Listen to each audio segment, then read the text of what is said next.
السلام عليكم ورحمة الله وبركاته متتبعي قناتنا. اليوم في هذا الفيديو سوف نتكلم عن القنوات الناقلة لكأس آسيا بقطر.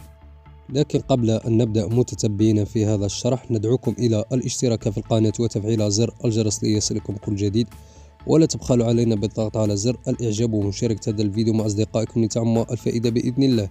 فتابعوا معنا متتبعينا هذا الفيديو للأخير للتعرف على كافة القنوات المفتوحة سواء أو المشفرة الناقلة لهذا الحدث.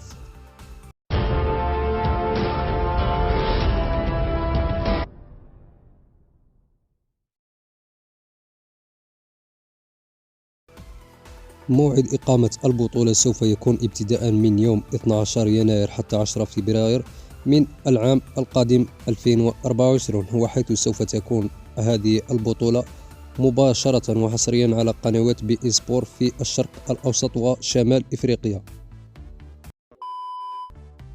والآن سوف نبدأ بالقنوات الناقلة لهذا الحدث، ونبدأ بالقنوات المشفرة والتي تفتح بشرينج على أغلب السيرفرات. نترككم مع القنوات المشفرة الناقلة للبطولة.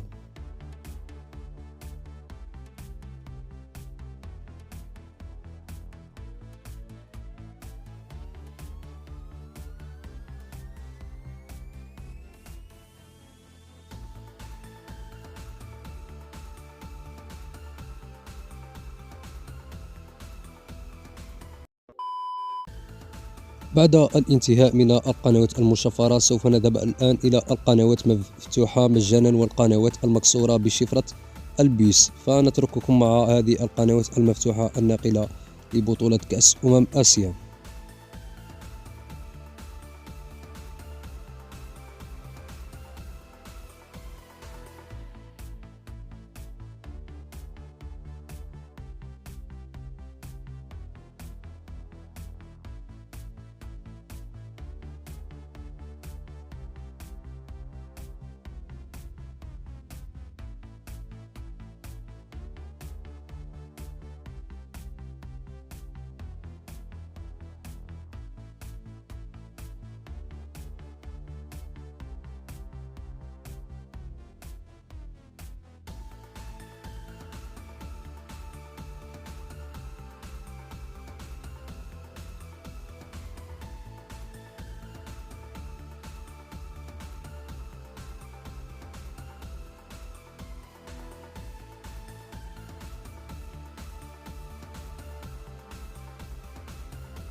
وفي الأخير متتبعينا نقول لكم أن هذه القنوات التي قمنا بذكرها لحد الآن هذه هي القنوات التي أعلنت عن نقل البطولة، وأي جديد وأي قناة تعلن سوف نقوم بنشرها عبر مجموعتنا على الفيسبوك، رابطها في الوصف. نتمنى أن تنضموا إليها.